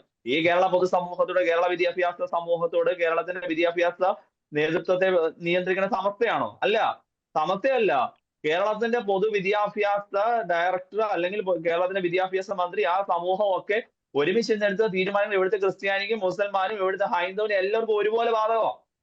ആ ഒരുപോലെ ബാധകമാകേണ്ട ചില കാര്യങ്ങളിലേക്ക് ഞങ്ങളുടെ മാത്രം വിശ്വാസത്തിന്റെ പേരിൽ മുറിപ്പെടുത്തുവാനായിട്ട് സാധിക്കില്ല എന്ന് പറയുമ്പോൾ അതിനകത്തൊരു ഹിഡൻ അജണ്ടയുണ്ട്. അതിനൊക്കെ നമ്മൾ വിട്ടുവീഴ്ച ചെയ്ത് കൊടുത്തു കഴിഞ്ഞാൽ വലിയ വില നമ്മൾ കൊടുക്കേണ്ടി വരും. കഴുകൻ കണ്ണുകളുടെ നിതാന്ത ജാഗ്രതയോടുകൂടെ നമ്മുടെ ആത്മീയ നേതൃത്വവും നമ്മുടെ ആത്മായ നേതൃത്വവും നമ്മുടെ യുവജനങ്ങളും ഒറ്റക്കെട്ടായിട്ട് നിൽക്കണം. എനിക്ക് വളരെ സങ്കടം തോന്നുന്ന ഒരു കാര്യം അത്, ഇത്തരം വിഷയങ്ങൾ ഉണ്ടാകുമ്പോൾ നമ്മുടെ യുവജനങ്ങൾ എവിടെ, നമ്മുടെ ആത്മായ നേതൃത്വം എവിടെ, നമ്മുടെ ആത്മീയ നേതൃത്വങ്ങളൊക്കെ എന്തിനാണ് ഇതൊക്കെ പറയുവാനായിട്ട് ഭയക്കുന്നത്? നമ്മൾ എന്തിനെയൊക്കെയോ സംരക്ഷിക്കാനായിട്ട് അമിതമായിട്ട് നമ്മൾ ലിബറൽ ചെയ്ത് കൊടുത്താൽ നമ്മുടെ വിശ്വാസത്തെ അല്ലെങ്കിൽ നമ്മുടെ ഇത്തരം കാര്യങ്ങളിൽ നമുക്ക് എല്ലാവരും ഒരുപോലെ പോട്ടെ, അങ്ങ് പോട്ടെ എന്ന് കണ്ണടച്ച് പോയി കഴിഞ്ഞാൽ ഒരുപോലെ പോകാനായിട്ട് ഇനി അധികം നാളൊന്നും കേരള സമൂഹത്തിൽ ഈ സ്ഥാപനങ്ങളോ അല്ലെങ്കിൽ നമ്മുടെ വിശ്വാസങ്ങളോ ഒന്നും കാണുകയില്ല.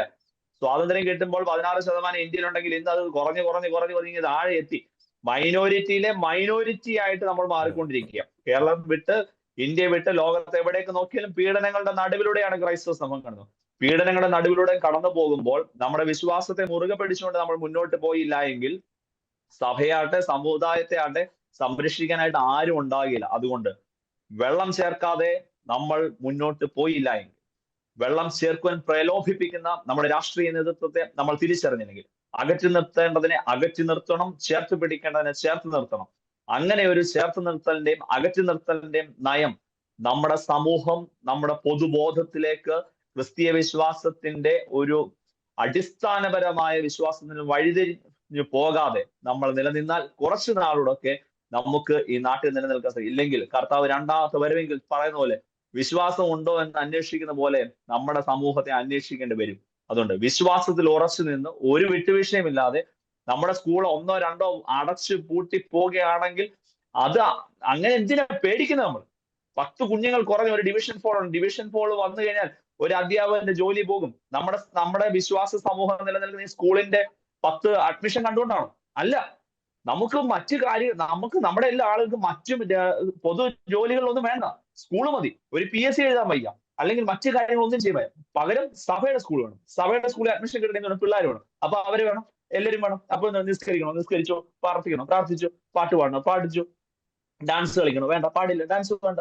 അങ്ങനെ ഇങ്ങനെ ചിലതിനെയൊക്കെ സംരക്ഷിക്കാനായിട്ട് നമ്മൾ നിന്ന് കഴിഞ്ഞാൽ നമ്മുടെ സമുദായം തകരും, നമ്മുടെ വിശ്വാസം തകരും, നമ്മുടെ സ്ഥാപനങ്ങളും എല്ലാം തകരും. അതുകൊണ്ട് വെള്ളം ചേർക്കാതെ നമ്മൾ മുന്നോട്ട് പോയാൽ കുറച്ചു നാളോടൊക്കെ നമ്മുടെ ഈ പൊതുസമൂഹത്തിൽ മതേതരത്വം നിലനിൽക്കും. ഇല്ല എങ്കിൽ നമ്മൾ മാത്രമാകും, നമ്മുടെ നിയമം നമ്മളെല്ലാവരും പാലിക്കേണ്ട ഗതികേട് നമുക്ക് വരും. അതുകൊണ്ട് നമ്മൾ മാറ്റി നിർത്തേണ്ടതിനെ മാറ്റി നിർത്തുക തന്നെ ചെയ്യണം.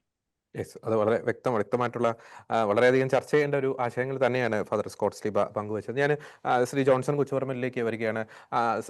ശ്രീ ജോൺസണോടും ഒരു ക്രിട്ടിക്കൽ ആയിട്ടുള്ള ചോദ്യം തന്നെയാണ്. അച്ഛൻ പറഞ്ഞൊരു പ്രസക്തമായിട്ടുള്ള പോയിന്റ് ഉണ്ട്. നമ്മുടെ സ്ഥാപനങ്ങൾ, ക്രൈസ്തവ സ്ഥാപനങ്ങൾക്ക് നേരെ ഒരു അന്യായമായിട്ടുള്ള സമര മാർഗങ്ങൾ, അധിനിവേശപരമായിട്ടുള്ള നീക്കങ്ങൾ നടക്കുമ്പോൾ എവിടെ നമ്മുടെ യുവജനങ്ങൾ, എവിടെ നമ്മുടെ അൽമായർ എന്ന പ്രസക്തമായിട്ടുള്ള ചോദ്യം അച്ഛൻ ഉന്നയിക്കുകയുണ്ടായി. എന്തുകൊണ്ടാണ് നമ്മുടെ സ്ഥാപനങ്ങൾ, അത് എൻ്റെ സ്കൂളാണ്, അത് എൻ്റെ സ്ഥാപനമാണ്, അത് എൻ്റെ കോളേജാണ്, ആ സ്ഥാപനത്തിന് ഒരു പോറൽ പോലും ഏൽക്കുവാൻ, അല്ലെങ്കിൽ അന്യായമായിട്ടുള്ള ഒരു സമര ശരങ്ങൾ ആ സ്ഥാപനത്തിന് നേരെ എഴുതിവിടുവാൻ ഞാൻ തയ്യാറല്ല, ഞാൻ അതിന് സമ്മതിക്കുകയില്ല എന്ന ഒരു ചിന്ത എന്തുകൊണ്ട് ഇന്ന് സമുദായത്തിന്റെ ഉള്ളിൽ നിന്ന് നഷ്ടപ്പെട്ട് പോകുന്നു? ആ ഒരു വിഷയത്തിൽ ഈ സ്ഥാപനങ്ങൾ നടത്തിക്കൊണ്ട് പോകുന്നവർ ശ്രദ്ധിക്കേണ്ട കാര്യങ്ങൾ എന്തൊക്കെയാണ് ശ്രീ ജോൺസൺ കൊച്ചുപറമ്പ്? അല്ല, അത് തന്നെയാണ് ഞാൻ ആദ്യത്തെ പ്രാവശ്യം പറഞ്ഞത്. നമ്മുടെ ഈ മതേതരത്വ ബോധം നമുക്ക് കുറച്ച് കൂടിപ്പോയി ഞാൻ കഴിഞ്ഞ പ്രാവശ്യം പറഞ്ഞിരുന്നില്ലേ? ഓക്കെ, അത് തന്നെയാണ്. ഓക്കെ. മറ്റൊരു ഞാൻ ഉദ്ദേശിച്ചൊരു പോയിന്റ് ഇതാണ്. അതായത് പലപ്പോഴും നമ്മുടെ സ്ഥാപനങ്ങളിൽ നിന്ന് ഈ സമുദായത്തിന്റെ അംഗങ്ങൾക്ക് തന്നെ ഒരു മുറിവേൽക്കുന്ന ചില സിറ്റുവേഷൻസ് ഒക്കെ പലപ്പോഴും, ഇപ്പോൾ അഡ്മിഷന്റെ ഒരു കാലഘട്ടമാണ്, അല്ലെങ്കിൽ മറ്റ് പല കാര്യങ്ങൾ, നിയമനങ്ങളൊക്കെ വരുമ്പോൾ അങ്ങനെ ഒരു മുറിവേൽക്കുന്ന ചില സാഹചര്യങ്ങളൊക്കെ വരുന്നുണ്ട്. ആ ഒരു വിഷയത്തിൽ പുലർത്തേണ്ട ഒരു ജാഗ്രത എന്തൊക്കെയാണ്?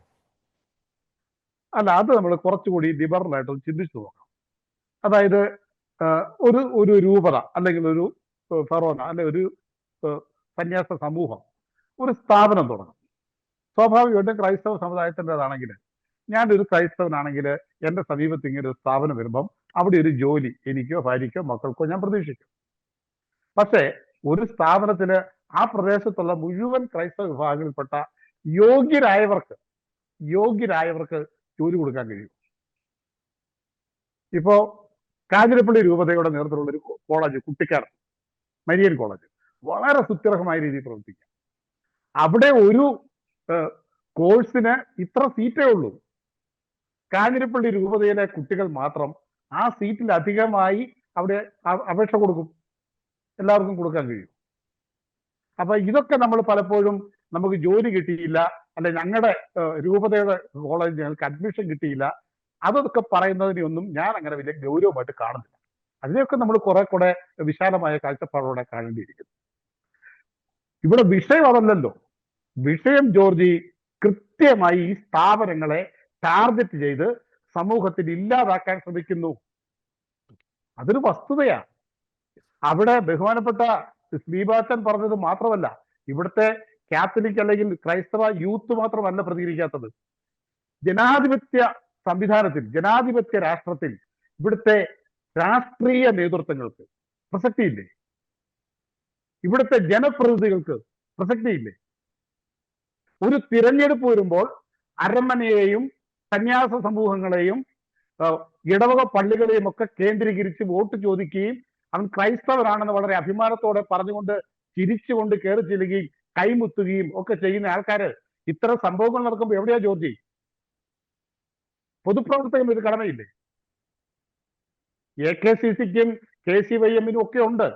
അച്ഛൻ പറഞ്ഞാൽ KCSL-നും ഐക്യഫിനും ഒക്കെ ഉണ്ട്.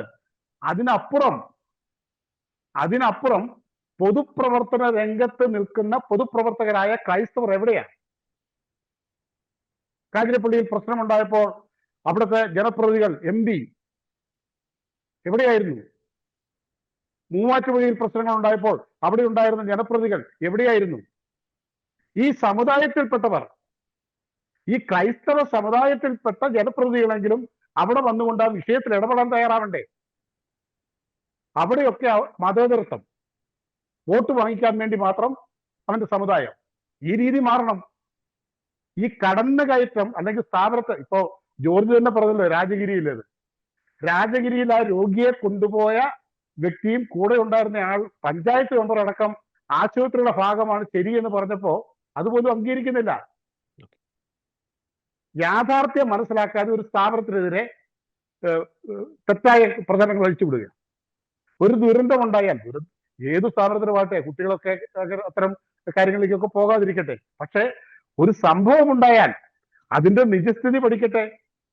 നിജസ്ഥിതിയിൽ അവിടുത്തെ അധ്യാപകരോ ജീവനക്കാരോ മാനേജ്മെന്റോ കുറ്റക്കാരാണെങ്കിൽ ശിക്ഷിക്കപ്പെടട്ടെ, ഒരു തെറ്റുമില്ല. കാരണം പോലും അറിയാതെ സ്ഥാപനത്തെ തകർക്കാനായിട്ട് ഒരു വലിയ അജണ്ടയോടുകൂടി ഒരു വിഭാഗം വരുമ്പോ അത് തെറ്റാണ്, നിങ്ങൾ ഈ കാണിക്കുന്നത് ശരിയല്ല, ഈ സ്ഥാപന മാനേജ്മെന്റിന്റെ വിഭാഗത്ത് തെറ്റുണ്ടെങ്കിൽ നമ്മൾ നടപടി എടുക്കുമെന്ന് പറയാൻ അവിടെ ഒരു ജനപ്രതിനിധി ഉണ്ടാവുന്നു. ഇവിടെ മലീമസമായിരിക്കുന്ന വർഗീയ പ്രീണനമുള്ള രാഷ്ട്രീയം തന്നെയാണ് ഒന്നാം പ്രതി. ഒരു സംശയമില്ല ജോർജി, കേരളത്തിലെ രാഷ്ട്രീയം തന്നെയാണ് ഇവിടുത്തെ വർഗീയത വളർത്തുന്നതിൽ, ഈ മുസ്ലിം തീവ്രവാദം വളർത്തുന്നതിൽ ഒന്നാം പ്രതി. ഒരു സംശയം ഉണ്ടാക്കരുത്. ഏത് പാർട്ടിക്കാണ് മാറി നിൽക്കാൻ കഴിയുന്നത്? ഇപ്പോൾ BJPക്ക് മാത്രം വേണമെങ്കിൽ പറയാം, ബാക്കി ഏതെങ്കിലും ഒരു മുന്നണിക്കോ കക്ഷിക്കോ ഈ മുസ്ലിം പ്രീണനം ഇല്ലെന്ന് പറയാൻ കഴിയും. ഇത് ഇത്തരത്തിൽ പോകുന്നത് ഇപ്പൊ കാസ എന്ന് പറയുന്ന ഒരു സംഘടന, ചെക്കേന എന്ന് പറയുന്ന ഒരു ചാനല്, അല്ലെങ്കിൽ ദീപിക എന്ന് പറയുന്ന ഒരു പത്രമൊക്കെ എന്തെങ്കിലും ഒരു വാർത്ത സത്യസന്ധമായി എഴുതിയാൽ ഉടനെ അവരെ മുഴുവൻ സംഖ്യയാക്കി ചിത്രീകരിച്ച് ഈ സമൂഹത്തിൽ കൊള്ളരുതാത്തവരാക്കി, അതാണ് അവിടെ ശരി നടക്കുന്നത്. എന്തുകൊണ്ട് ഈ ചെക്കേന എടുക്കുന്ന നിലപാട്, അല്ലെങ്കിൽ ദീപിക എടുക്കുന്ന നിലപാട്, അല്ലെങ്കിൽ കാസ എടുക്കുന്നതിലെ ശരിയായ നിലപാട് എന്തുകൊണ്ട് രാഷ്ട്രീയ നേതൃത്വത്തിലുള്ള ക്രൈസ്തവന് ഏറ്റെടുക്കാൻ കഴിയുന്നില്ല? അവര് ഏറ്റെടുക്കണ്ടേ? ഈ പ്രശ്നങ്ങൾ നടക്കുമ്പോൾ ഇതിന്റെ ഭാഗങ്ങൾ പഠിക്കട്ടെ, ഈ സ്ഥാപനത്തിന്റെ പേരിൽ തെറ്റുണ്ടെങ്കിൽ നമ്മൾ നടപടിയെടുക്കാൻ മുന്നിലുണ്ടാവും എന്ന് പറയേണ്ടവർ, ശരിയുണ്ടെങ്കിൽ അവരെ സംരക്ഷിക്കാൻ തയ്യാറാവണ്ടേ? ഈ പോക്ക് ഞാൻ അടിവരയിട്ട് ജോലി, ഞാൻ അടിവരയിട്ട് പറയുന്നു, ക്രൈസ്തവന് വേണ്ടത് മതേതര മൂല്യം മാത്രമല്ല, മതബോധം കൂടെ. മതേതര മൂല്യം മാത്രമല്ല, മതബോധം ഉണ്ടാവണം. മതേതര മൂല്യം ഇതര സമുദായങ്ങളെ സ്നേഹിക്കുവാനും ബഹുമാനിക്കുവാനും ആദരിക്കുവാനും അവരുടെ അവകാശങ്ങൾ സംരക്ഷിക്കാനും ഒക്കെയാണ്. സ്വന്തം സമുദായത്തിന്റെ മൂല്യങ്ങൾ ഉയർത്തിപ്പിടിച്ചുകൊണ്ട് സ്വന്തം സമുദായത്തിന്റെ അവകാശങ്ങൾ സംരക്ഷിക്കാൻ അവര് ധാർമ്മികമായ കടമയില്ല ജോർജി. പള്ളിയിൽ പോകാൻ മാത്രമാണോ എന്റെ കടമ? പള്ളിയിൽ പോയി കുർബാന കാണുന്നത് മാത്രമാണോ ഒരു ക്രൈസ്തവന്റെ കടമ? ഈ ക്രൈസ്തവ വിശ്വാസം ഇവിടെ നിലനിർത്തുവാൻ, ഈ തലമുറയിൽ നിലനിർത്തുവാൻ, അടുത്ത തലമുറയിലേക്ക് കൈമാറുവാൻ ഒരു ക്രൈസ്തവൻ എന്ന നിലയിൽ എനിക്ക് ധാർമ്മികമായ കടമയുണ്ട്. അതാണ് ഒരു മിഷണറി. ഓരോ ക്രൈസ്തവനും മിഷണറിയാണ്. അത് കൈമാറാതെ നമ്മൾ ഒളിച്ചു മാറരുത്. മതേതരത്വം പറഞ്ഞുകൊണ്ട് മതബോധമില്ലാതെ ഒളിച്ചു മാറിയാൽ വലിയ വിപത്തിലേക്ക് നമ്മുടെ തലമുറ കടന്നുപോകും. ഈ കേരളം സിറിയ ആകും, ഒരു സംശയമില്ല. അടിവരയിട്ട് പറഞ്ഞുകൊണ്ട് നിർത്തുന്നു. മതേതര മൂല്യത്തോടൊപ്പം മതബോധം ക്രൈസ്തവൻ ഉണ്ടാവണം. അത്ര മാത്രമേ എനിക്ക് പറയാം. വളരെ വ്യക്തമാണ്. ഞാൻ അമലിലേക്ക് ഏറ്റവും ലാസ്റ്റായിട്ട് വരികയാണ്. നമ്മൾ ചിന്തിച്ചു നോക്കുമ്പോൾ ഈ ക്രൈസ്തവ സ്ഥാപനങ്ങൾ, വിദ്യാഭ്യാസ സ്ഥാപനങ്ങൾ, ആതുരാലയങ്ങൾ, മറ്റ് സാമൂഹ്യ സ്ഥാപനങ്ങൾ, അതിൻ്റെ ഒരു ആത്യന്തികമായിട്ടുള്ള ഒരു ലക്ഷ്യം, അതിൻ്റെ റൂട്ടായിട്ടുള്ള ലക്ഷ്യം എന്ന് പറയുന്നത് സുവിശേഷത്തിൻ്റെ നല്ല സന്ദേശം സമൂഹത്തിലേക്ക് പകർന്നു കൊടുക്കുക എന്നതാണ്. അത് ഈ ഒരു കാലഘട്ടത്തിൽ നമ്മുടെ സ്ഥാപനങ്ങളിലൂടെ സാധ്യമാകുന്നുണ്ടോ എന്നത് മറ്റൊരു ചോദ്യം അവിടെ നിൽക്കുന്നു. ഈ ഒരു കാലഘട്ടത്തിൽ നമ്മുടെ ഈ ക്രൈസ്തവ സ്ഥാപനങ്ങളിലൂടെ നമ്മുടെ സമൂഹം വളർന്നു, മറ്റ് സമുദായങ്ങൾ വളർന്നു, അത് നല്ല കാര്യം. പക്ഷേ മറ്റൊരു ആശങ്ക ജനിപ്പിക്കുന്ന യാഥാർത്ഥ്യം അവിടെ നിലനിൽക്കുന്നുണ്ട്. മറ്റ് സമുദായങ്ങൾ വളരുന്നുണ്ട്, പക്ഷേ ആ സ്ഥാപനത്തിലൂടെ ക്രൈസ്തവ സമുദായത്തിനൊരു വളർച്ച ലഭിക്കുന്നുണ്ടോ എന്നൊരു ചോദ്യം അവിടെ പ്രസക്തമാണ്. അതിനാൽ ഞാൻ ചോദിക്കാൻ ആഗ്രഹിക്കുന്ന ഒരു കാര്യം ഇതാണ്: ഇനി നമുക്ക് വേണ്ടത് ഇത്തരത്തിലുള്ള ഒരു കോൺക്രീറ്റ് കെട്ടിടങ്ങളാണോ, അതല്ലെങ്കിൽ അതിലേക്കാണോ നമ്മൾ ഫോക്കസ് ചെയ്യേണ്ടത്? അതല്ലെങ്കിൽ ഒരു സമുദായ ബോധം, സമുദായത്തിന്റെ ഉദ്ധാരണവുമായി ബന്ധപ്പെട്ടുള്ള മറ്റ് നടപടികളിലേക്കാണോ നമ്മൾ ഫോക്കസ് ചെയ്യേണ്ടത്? അതിന്റെ ഒരു അടിയന്തര പ്രാധാന്യം അങ്ങേക്ക് പങ്കുവെക്കാം അമൽ സരീഖ്.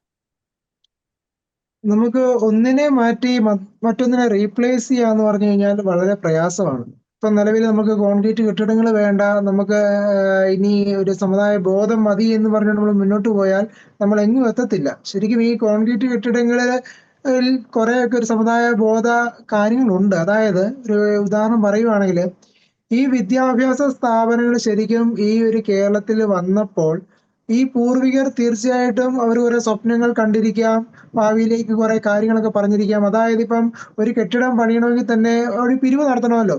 ഒരു പിരിവ് നടത്തുമ്പോൾ ആൾക്കാരുടെ കയ്യിൽ നിന്ന് പിരിവിന് വേണ്ടി, കാശിന് വേണ്ടി ചെല്ലുന്ന ഓരോ വ്യക്തിയും ഒരു നൂറ്റാണ്ടിലെ 2 നൂറ്റാണ്ട് മുന്നേ ആ വ്യക്തികളും ഒക്കെ പറഞ്ഞിരിക്കുക, നമുക്കൊരു സമുദായമില്ലേ, നമ്മുടെ കുട്ടികളും നാളെ വളർന്നു വരേണ്ടവരല്ലേ, അവരുടെ വിദ്യാഭ്യാസത്തിന് വേണ്ടിയല്ലേ എന്നൊക്കെ പറഞ്ഞ് കൺവിൻസ് ചെയ്തായിരിക്കും അവർ ആ ചെറിയ ഒരു തുകകളൊക്കെ സമാഹരിച്ച് ഇതുപോലെയുള്ള പള്ളിക്കൂടങ്ങളൊക്കെ പണിയുക.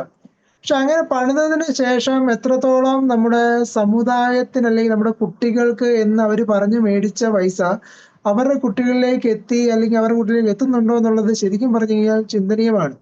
അങ്ങനെ എത്തുകയും അതോടൊപ്പം തന്നെ അവര് ആഗ്രഹിച്ച ഒരു സ്വപ്നങ്ങളുണ്ടല്ലോ, അതായത് ഈ വിദ്യാഭ്യാസ സ്ഥാപനങ്ങൾ വഴി തങ്ങളുടെ സമുദായത്തിന് വളർച്ച പ്രാപിക്കും, തങ്ങളുടെ സമുദായത്തിന് ഒരു കെട്ടുറപ്പുണ്ടാകും എന്ന അവരുടെ ആഗ്രഹത്തെ പ്രതിയെങ്കിലും ഒരു സമുദായ ബോധത്തിൽ ഈ വിദ്യാഭ്യാസ സ്ഥാപനങ്ങൾ വളരുകയായിരുന്നെങ്കിൽ ഇന്ന് നമ്മൾ കാണുന്ന മറ്റൊരു റീപ്ലേസ്മെന്റിന് പോലും ആവശ്യമില്ലായിരുന്നു. ഈ സമുദായ ബോധം തന്നെ ഇതിൽ നിന്ന് വളർന്നു വന്നേനെ.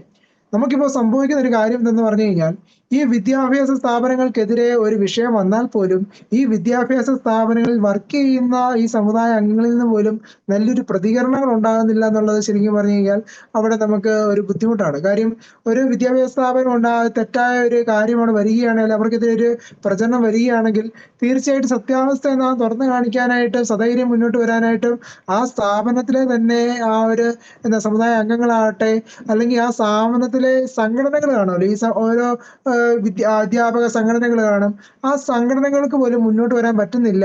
അല്ലെങ്കിൽ തന്നെ നമുക്കറിയാം നമ്മുടെ പല സ്ഥാപനങ്ങളിലും ഇപ്പൊ KCYM ആകട്ടെ, KCSL ആകട്ടെ, പല സംഘടനകളിലെ നേതാക്കള് നമ്മുടെ സ്ഥാപനങ്ങളിൽ എത്താറുണ്ട്. അതായത് സംഘടനാ കാലഘട്ടങ്ങളിൽ അവിടെ കൂടുതലായിട്ട് പ്രവർത്തിക്കുകയും അങ്ങനെ പ്രവർത്തനം കണ്ടുകൊണ്ട് തന്നെ അവരെ അവിടെ അപ്പോയിന്റ് ചെയ്യുകയും ചെയ്യുന്ന ഒരു സ്ഥിതിവിശേഷവും നമ്മുടെ ഇടയിലുണ്ട്. അപ്പൊ അങ്ങനെ അപ്പോയിന്റ് ചെയ്യപ്പെട്ട വ്യക്തികൾ പോലും പലപ്പോഴും എത്രത്തോളം ഇത്തരത്തിലുള്ള ഈ സ്ഥാപനങ്ങൾക്കെതിരെ അല്ലെങ്കിൽ സമുദായത്തിനെതിരെ വരുന്ന കാര്യങ്ങളെ പ്രതിരോധിക്കുന്നുണ്ട്, അതിനുവേണ്ടി സംസാരിക്കുന്നുണ്ടെന്ന് പോലും നമ്മൾ ചിന്തിക്കേണ്ടതാണ്. ആദ്യം സംസാരിച്ച് പിന്നീട് ജോലി കിട്ടിയതിനു ശേഷം നിശബ്ദമാകുന്ന ഒരു തലത്തിലേക്ക് പല അംഗങ്ങളും മാറുന്നുണ്ടോ എന്നുള്ളതും നമ്മളിവിടെ ചിന്തിക്കേണ്ടതാണ്. എന്തുകൊണ്ടാണ് അങ്ങനെ ഒരു സമുദായ ബോധം അവരിൽ നഷ്ടപ്പെടുന്നത്, അല്ലെങ്കിൽ ഇനി ഞങ്ങൾ സംസാരിക്കേണ്ടതില്ല, മറ്റുള്ളവർ സംസാരിക്കട്ടെ എന്നവര് ചിന്തിക്കുന്ന ഒരു ഘട്ടം വരുന്നത് നമ്മൾ വ്യക്തമായി ചിന്തിക്കേണ്ട ഒരു ഘടകം തന്നെയാണ്. മാത്രവുമല്ല, നമ്മളോട് ശ്രദ്ധിക്കേണ്ട മറ്റൊരു കാര്യമുണ്ട്. ഇപ്പം ഉദാഹരണത്തിന് ഇപ്പൊ ഞാൻ ഒരു ഉദാഹരണം പറയാം. അതായത് ഞാൻ എൻ്റെ രൂപതയിലെ ഒരു താൽക്കാലിക ഒരു ഒരു തസ്തികയിലേക്ക് ഒരു സ്ഥാപനത്തില് 3 തവണ ഒരേ ആ തസ്തികയിലേക്ക് ഞാൻ ഒരു ഇന്റർവ്യൂവിന് പോയതാണ്. അപ്പൊ 3 തവണയും ശരിക്കും പറഞ്ഞു കഴിഞ്ഞാൽ എനിക്ക് കിട്ടിയില്ലെന്ന് പറഞ്ഞുകൊണ്ട് ഞാൻ എൻ്റെ സഭയ്ക്കെതിരെ അല്ലെങ്കിൽ സഭാ സ്ഥാപനങ്ങൾക്കെതിരെ സംസാരിക്കുക, അതിനെതിരെ പ്രവർത്തിക്കുക, ചിലപ്പോൾ അങ്ങനെ ഒരു മാനം വന്നേക്കാം. ഒരു വ്യക്തിക്ക് ചിലപ്പം അങ്ങനെ കുറെ ഇന്റർവ്യൂസിനൊക്കെ അല്ലെങ്കിൽ അവിടെ പ്രതീക്ഷ വെച്ചുകൊണ്ടിരുന്ന ഒരു സ്ഥാനം കിട്ടിയില്ല, അപ്പൊ കിട്ടാതെ വരുമ്പോൾ ഒരു നിരാശ, ആ നിരാശയിൽ ചിലപ്പം എതിരാളിയാകുന്ന രീതിയിലേക്ക് ചിലപ്പം ഒരു മനംമാറ്റം വന്നേക്കാം. പലപ്പോഴും നമ്മുടെ സ്ഥാപനങ്ങളിൽ അങ്ങനെ സംഭവിച്ചിട്ടുണ്ട്, അങ്ങനെ നടക്കുന്നുമുണ്ട്. അങ്ങനെ കുറെ പേരും ഇപ്പൊ അഡ്മിഷൻ സമയത്ത് കിട്ടാതെ വന്നത് മൂലം അല്ലെങ്കിൽ ഒരു ജോലി കിട്ടാത്തത് മൂലം ഒക്കെ ഒരു എതിരായി വന്ന ആൾക്കാരുണ്ട്. ശരിക്കും പറഞ്ഞു കഴിഞ്ഞാൽ നേരത്തെ സാർ സൂചിപ്പിച്ചത് അതിനകത്ത് ഒരു സത്യങ്ങൾ പറയുന്നതാണ്. അതായത് എല്ലാവരെയും തീറ്റിപ്പറ്റാനുള്ള ഒരു സംവിധാനം നമ്മുടെ സ്ഥാപനങ്ങൾക്കില്ല, എല്ലാവർക്കും നമുക്ക് അഡ്മിഷൻ കൊടുക്കാൻ സ്ഥാപനമില്ല. അപ്പൊ ആ സത്യങ്ങളൊക്കെ പലപ്പോഴും നമുക്ക് ഒന്ന് മനസ്സിലാക്കി തരുന്ന രീതിയിലേക്ക്, അല്ലെങ്കിൽ അങ്ങനെയുള്ളൊരു വ്യക്തത പോലും കൊടുക്കുന്ന രീതിയിലേക്കുള്ള സമീപനം പോലും പലപ്പോഴും നമ്മുടെ ഇടയിൽ നിന്ന് കൃത്യമായി വരുന്നുണ്ടോ എന്നുള്ളത് നമ്മൾ അവിടെ ചിന്തനീയമാണ്. അതായത് ഒരു സഭാസ്ഥാപനത്തിൽ നമ്മൾ പ്രതീക്ഷ വെച്ചുകൊണ്ട് മാത്രമല്ല മറ്റിടങ്ങളിലേക്കും പ്രതീക്ഷ വെക്കണം, അല്ലെങ്കിൽ നമുക്ക് മറ്റു തലങ്ങളിലേക്കും ഒരു ജോലി സാധ്യതയിലേക്ക് പോകണം, അങ്ങനെയൊക്കെ പറയുകയും അങ്ങനെ ഒരു പ്രതീക്ഷ വെക്കുകയും ചെയ്ത ഒരു സംവിധാനം പലപ്പോഴും നമ്മളിൽ ഇല്ലാതെ പോകുന്നതാണോ ഈ ഇത്തരത്തിലുള്ള സ്ഥാപനങ്ങളിലുള്ള അഡ്മിഷൻ കിട്ടാത്തത് മൂലം, അല്ലെങ്കിൽ അങ്ങനെ ഒരു ജോലി കിട്ടാത്തത് മൂലം എതിരാവുന്ന തലത്തിലേക്ക് നമ്മുടെ പല ആത്മായ നമ്മുടെ സഹോദരങ്ങളും മാറിപ്പോകുന്നത് നമ്മൾ ചിന്തനീയമാണ്. അപ്പൊ അതിനൊക്കെ ശരിക്കും ഒരു വ്യക്തമായ പരിഹാരം നമ്മൾ കൃത്യമായിട്ടും സഭാ സംവിധാനത്തിലൂടെ തന്നെ നമ്മൾ നൽകേണ്ടതായിട്ടുണ്ട്. അതിൽ പ്രധാനമായിട്ടും അവിടെ പ്രാധാന്യം വഹിക്കുന്നത് സഭാ സംഘടനകളാണ്. അപ്പൊ തീർച്ചയായിട്ടും സഭാ സംഘടനകളുടെ പല നിശബ്ദതകളും ശരിക്കും പറഞ്ഞു കഴിഞ്ഞാൽ നമുക്ക് മാറ്റേണ്ടതായിട്ടുണ്ട്. അതായത് സഭയ്ക്കെതിരെ അല്ലെങ്കിൽ സഭാ സ്ഥാപനത്തിനെതിരെ വരുന്ന കാര്യങ്ങളിൽ കൃത്യവും വ്യക്തവുമായിട്ട് നമ്മൾ അവിടെ സ്റ്റേറ്റ്മെന്റുകൾ നൽകുക എന്നുള്ളത് ഒരു സംഘടനയുടെ ഉത്തരവാദിത്വം തന്നെയാണ്. ഇപ്പൊ ഞാൻ ശ്രദ്ധിച്ചൊരു കാര്യമുണ്ട്. ഇപ്പൊ ഈ KCYM സംഘടനയാകട്ടെ കുറച്ച് കാലങ്ങളായിട്ട് പല കാര്യങ്ങളും നിശബ്ദമാണ് അവർ പല കാലങ്ങളിൽ. അതേസമയം പാലാ രൂപതയുടെ യുവജന പ്രസ്ഥാനം പക്ഷെ പല കാര്യങ്ങളിലും ശബ്ദമായി മാറുന്നതായിട്ട് കാണുന്നുണ്ട്. അതായത് ചിലർ മാത്രം എന്ന രീതിയിലേക്ക് മാത്രം ഒറ്റപ്പെട്ടു പോകുന്ന ശബ്ദങ്ങൾ ആ രീതിയിലാണ് പലപ്പോഴും നമ്മുടെ സംഘടനകൾ കാണുക. അപ്പം ഈ പാലാരൂപതയുടെ ആ സംഘടന പല പ്രശ്നങ്ങളിലും കൃത്യമായ സ്റ്റേറ്റ്മെന്റുകളും പോസ്റ്ററൊക്കെ ഇടുന്ന കാണുന്നുണ്ട്. മറ്റു പല രൂപതകളും അത് അത്രമാത്രം കാണുന്നുണ്ടോ എന്നുള്ളത് ഞാൻ ഈ കഴിഞ്ഞ കാലയളവിൽ ഇങ്ങനെ ഫേസ്ബുക്കിലും മറ്റൊക്കെ ശ്രദ്ധിച്ചതുകൊണ്ട് ഞാൻ പറഞ്ഞതാണ്. അപ്പൊ തീർച്ചയായിട്ടും എന്നാൽ അതേസമയം കുറച്ച് കാലഘട്ടങ്ങൾക്ക് മുമ്പാണെങ്കിൽ നല്ലൊരു പ്രതികരണങ്ങൾ സംഘടനകളിൽ നിന്ന് ഉണ്ടാകുന്ന ഒരു കാലഘട്ടം ഉണ്ടായിരുന്നു. പക്ഷെ ഇന്ന് വീണ്ടും ഒന്ന് നിശബ്ദമായി മാറിക്കൊണ്ടിരിക്കുന്ന ഒരു ഘട്ടത്തിലേക്കാണ് കാണുന്നത്. അപ്പം തീർച്ചയായിട്ടും ശരിക്കും സംഘടനകൾ തങ്ങൾ എന്താണ് ചെയ്യേണ്ടത്, തങ്ങളുടെ ഇടവകകളിൽ മാത്രമോ ഫൊറോനകളിൽ മാത്രമോ രൂപതകളിൽ മാത്രമോ ഒതുങ്ങേണ്ടവരല്ല. ഈ ഇത്തരത്തിലുള്ള ഈ രൂപതകൾക്ക് അതീതമായിട്ടുള്ള രൂപതകളിൽ വരുന്ന പ്രശ്നത്തിന്റെ ഒരു സത്യാവസ്ഥ പൊതുസമൂഹത്തിലേക്ക് തുറന്നു തരാൻ ഉത്തരവാദിത്വം ഓരോ സംഘടനാ നേതൃത്വത്തിനും ഉണ്ട് എന്നുള്ള സത്യം മനസ്സിലാക്കി ഉണർന്നു വരണം. അങ്ങനെ വന്നുകൊണ്ട് ഈ സംഘടനാ നേതൃത്വം കൃത്യമായും രാഷ്ട്രീയ നേതാക്കളെ കാണുകയും രാഷ്ട്രീയ നേതൃത്വത്തിൽ നിന്നും വരുന്ന ആളുകളെ സൃഷ്ടിക്കാനായിട്ടുള്ള ശ്രമം നടത്തുകയും മാത്രവുമല്ല ഈ ജനപ്രതിനിധികളെ സത്യങ്ങൾ പറഞ്ഞ് മനസ്സിലാക്കി തങ്ങളോടൊപ്പം നിർത്താനായിട്ടുമുള്ള ഒരു ശ്രമം, ഈ സഭാ സ്ഥാപനങ്ങളോടൊപ്പം നിർത്താനായിട്ടും സഭയോടൊപ്പം നിർത്താണ്ടുമുള്ള ഒരു ശ്രമവും കൂടെ ഈ സംഘടനകളുടെ ഭാഗത്ത് നിന്ന് വരികയാണെങ്കിൽ തീർച്ചയായിട്ടും വലിയൊരു ബലമായിരിക്കും വരും കാലഘട്ടങ്ങളിൽ. അല്ലാത്ത പക്ഷം രാഷ്ട്രീയക്കാർ വരെയും അത് സഭയും സംഘടനകളും നോക്കട്ടെ എന്ന് പറയും, സംഘടനകൾ പറയും അത് രാഷ്ട്രീയക്കാർ നോക്കട്ടെ എന്ന് പറയും. അങ്ങോട്ടും ഇങ്ങോട്ടും പഴിക്കുന്നതിലല്ലാതെ രണ്ടുപേരും കൂടെ ഒത്തുചേർന്ന് സത്യം ജനത്തിന് മുന്നിൽ കൊണ്ടുവരിക, ഈ സഭയും സ്ഥാപനത്തെയും ഒക്കെ സത്യത്തിലൂടെ സംരക്ഷിക്കുക എന്നുള്ള ഒരു മൗലികമായ ഒരു ഉത്തരവാദിത്വ ബോധത്തിലൂടെ മുന്നോട്ട് വരാനായിട്ട് ഇനിയെങ്കിലും ഉള്ള ശ്രമങ്ങളിലൂടെ നമുക്ക് പ്രതീക്ഷിക്കാം. യെസ്, വളരെ വ്യക്തമാണ്. വളരെ ഗൗരവമേറിയിട്ടുള്ള ഒരു സാഹചര്യം തന്നെയാണ് കേരളത്തിലെ ക്രൈസ്തവ സമുദായത്തെ ഇന്ന് കേരളത്തിന്റെ സമകാലിക സാഹചര്യം തുറച്ചു നോക്കിക്കൊണ്ടിരിക്കുന്നത്. അടിയന്തര പ്രാധാന്യത്തോടെ ഈ വിഷയങ്ങളിൽ സത്വരമായിട്ടുള്ള ഒരു നടപടികൾ സ്വീകരിച്ചില്ലെങ്കിൽ ഈ ചർച്ചയിൽ പങ്കുവെക്കപ്പെട്ടതുപോലെ ഒരു കാലഘട്ടത്തിൽ ക്രൈസ്തവരുടെ ഒരു വളരെയധികം ഒരു പാരമ്പര്യം കൊണ്ട് സമ്പന്നമായിരുന്ന ലെബനോൺ, സിറിയ അവരുടെയൊക്കെ അവസ്ഥ ഇന്ന് നമുക്കറിയാം. അപ്പോൾ സൂക്ഷിച്ചാൽ ദുഃഖിക്കേണ്ട, ഇത്തരത്തിൽ ജാഗ്രതയോടെ പ്രവർത്തിച്ചില്ലെങ്കിൽ സിറിയയുടെ അല്ലെങ്കിൽ ലെബനോന്റെ ഒക്കെ ഒരു അവസ്ഥയായിരിക്കും കേരളത്തിന്റെ ക്രൈസ്തവ സമുദായത്തെ തുറച്ചു നോക്കുന്നത് എന്ന മുന്നറിയിപ്പോടു കൂടി തന്നെ ഇന്നത്തെ ഒരു ബിഗ് ഡിബേറ്റ് സമാപിക്കുന്നു. ഈ ചർച്ചയിൽ വളരെ സജീവമായി പങ്കെടുത്ത ഫാദർ സ്കോട്ട് സ്ലീബ, പുളിമുടൻ, ഒപ്പം തന്നെ ശ്രീ അമൽ ശ്രീ ജോൺസൺ കൊച്ചുപറമ്പൻ, 3 പേർക്കും നന്ദി.